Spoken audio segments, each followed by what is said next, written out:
Wangela Marcos boqonna kudha ja'a lakkoofsa afurin dubbisa baafadhaa warri baafatan Wangela Marcos boqonna kudha ja'a lakkoofsa afur me warra kaan immoo afaan dubbadha nama seexanni afaan luugamte duwwaatu haasa'uu hin danda'u malee wangeelli humna waaqayyooti dhagichi baay'ee guddaa ture jedha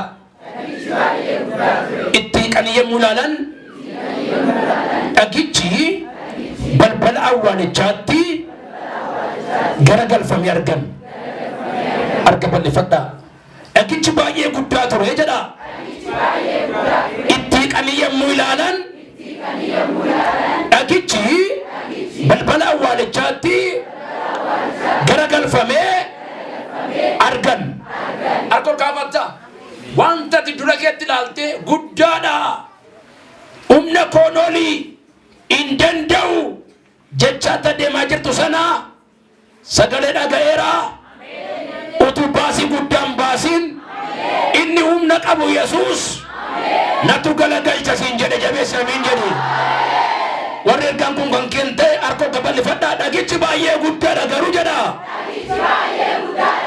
galagaleereedha welasinda livatoro vemania dhagichillee guddaadha dhagichallee humni kee galagalchuu hin danda'u garuu waaqayyo akka jedhaa jira 2016 keessaan xumuramiin inni titta deemuu yaaddoofte situ yaaddee malee galagaleera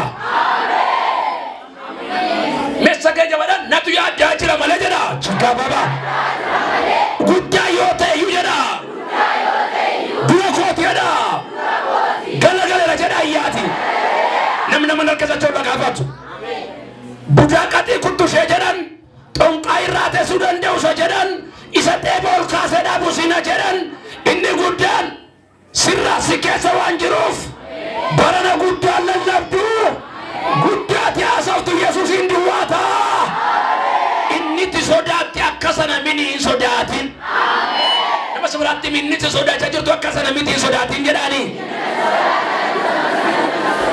asay maatan jikelewwitti mannasiyaa eewtaman guddaa ta'uusaa sirriidha garuu gooftaan galagalcheera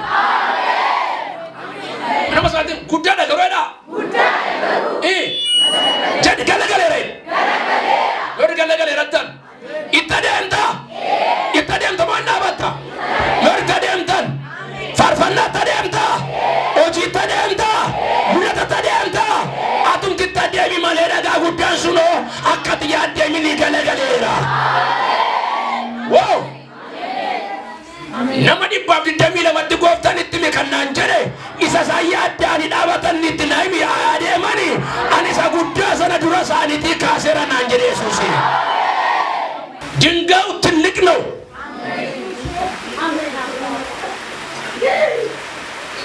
ዱግመ ጉዳን የሮ ተዲያማን የሮ ይላላን ሰሙሳኔ ከሰገንጁ ማልኮና አደምና daga guddaa to cufee jira maal godhata deemna dhagichoom na keenya no lechaa turan gaafa bira gaangaru isaantu gungumaa deemaa jira malee isaantu yaaddaa deemaa jira malee gaafa san bira gaan dhagichi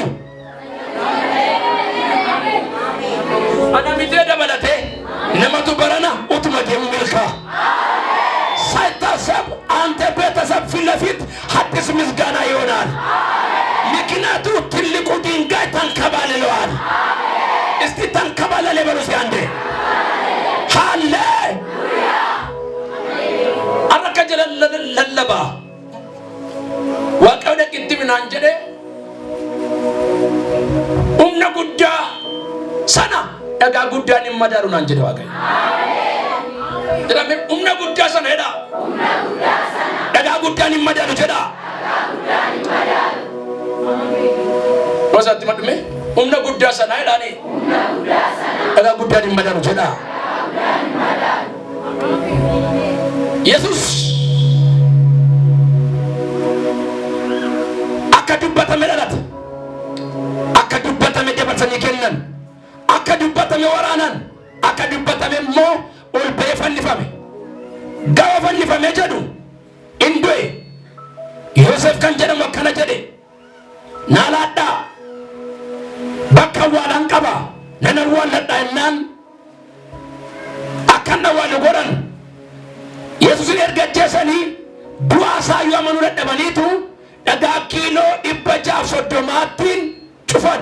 Dhagaan mana guddatu awwaala cufu jechuun Yesuus tarii ani waaqas jedheera, ani jiras jedheera, ani jabaadhas jedha waan tureef tarii kan dhalanitu dhagaa humna namaa gararraa ta'u itti gangalchanii balbala awwaalichaa cufan.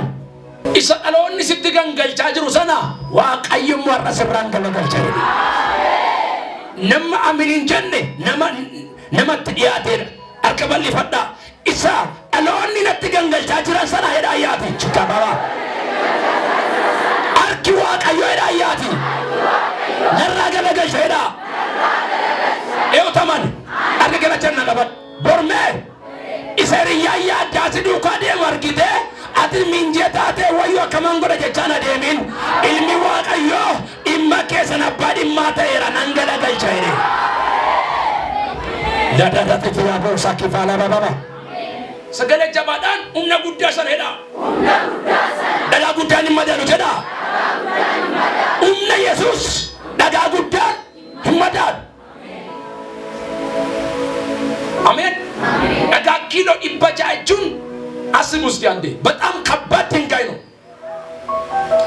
በቃ ረብኔ ቡለለ ማለና ደጋማ ከነገለገልቸ ካው እንደንዶዳ ጦንቃይን ረክሴራ ኢዮምሴራ ነማጋጎዴራ በሩምሳ በራቴ አብዴት ኩዳንጌሰ ማትሪኪ ኢንትራንሲ ፊቴ ቀብጢ ጋሪ ዋኑንዱማ ኢርካደየራ ጀዴ ጦንቃይን አመራት ሲረቱ ጀደራፈ ቡሌ ሐረገልገላ ጀልቀቤ ሲየወራ ኬሳ ባናይ በየ Siidhagicha guddaa sana galagalchee bahee hojii haaraa jalqabu barana argaa jabeessee minjettaati.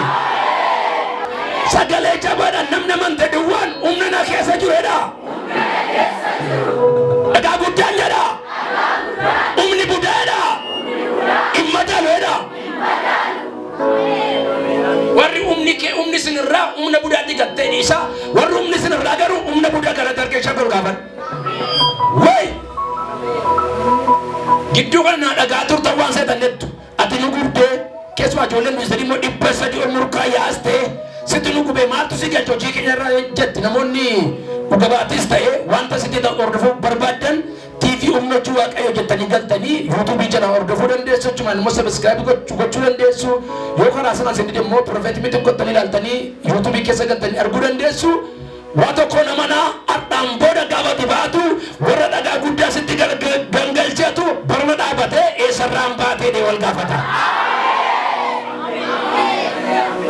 Ameen. Jedhaa harka bal'ifadhaa. Galagalcheen baay'eedha. Maa jetteetti? Maalan jedha akkamittiin akkasitti mul'abedha sagalee kan yorme akka waan dhagaa sana galagalcheetti nama si fuuldura jiru kana dhiibeeti anoo galagalcheen baa jira hedhaa dhiibaan as bira. Anaa nyaatu haadha okay dubbiin jiru akka janna qabatta akka isheen harmee kootiin mana jaaratte gammachuu dhuftee dhaabatte dubbatte nama barana namatu biyya guddaa biyya kabajaa dhaqaa haadhasaa utuu xiyyaara yaabiin duudhaaf jettu karaasaa zarmaanzariisaa goowwada Awustiraaliyaa goowwada Rashiilaa rabababa namni akkasii miila kee raasinaa ta'eera jedhi fudhamantiidhaan. Ameen. Iyya keenya dhagaa guddaan sun jedha. Humna Yesuusin hin madalu jedha. Dhagaa guddaatti gangalchuun sabisa maannuwettan akka Yesuus achiin baaneef. Inni garuu gaafa guyyaa sadii dhagaa galagalchee ka'e. Maartaa Maariyaam haadha Magdalaa Maariyaam haadha Yesuus Maariyaam haadha Yaaqoob isheen jennu kun walitti dhiyaatu horte walitti garaan taa'u dinnaan reeffa Yesuusiin urgooftuu dimna deemaa jiru. Karaatti maal goonaa deemna dhagaanoo guddaadha nunoo galagalchuu hin dandeenyu jedhee haasaa deemu gama bira gangalagalu achi gasan gaanii dhaabatan. Isaan maal dinqisiisu beektaa? Inti humna kamtu dhagaa kana galagalchee. Ameen. Maashinii kamtu dhufee dhagaa kana irraa galagalchee. Maaltu dhufee dhagaa kana irraa? Utuu isaan dhaabatanii dinqisiifatanii namichi wayyaa adii uffatu tokko dhufee dhaabate asi maal barbaaddu isin waan nageenye isin dura Galiilaa gaa akka jedhame nageenye kanan dura asee beekee maqaan nagaaddeessi fayyaa baatte dhuftinaan jedhee mitiyan garuu kanan dura gadditeetti mucaan kun yoo xinnaa tuttu shinatti ilmi si'a shan ol kana dheeraaf sirmini si'a shan jaa'u maqaan akka dhuma caamni qulqulluun Yaaqoob mucaa xinnaa waan ta'eef jedhetu Amoos kaataaf ture hawwaannisatutti namni fituu ga'ee jedhe gaafa Yaaqoob gaatuuf Waaqayyoo maal jedhe jedha isatti fiduu yaade dhiisee jedha gaafa namni Waaqayyo namaa kadhatu Waaqayyo rakkina nama oolcha እና Waaqayyo gaddambisee kana godhe mee doktoroti gaafate Waaqayyo guddaa sinaa eebbisuu eebbifamaa arga mirgaatti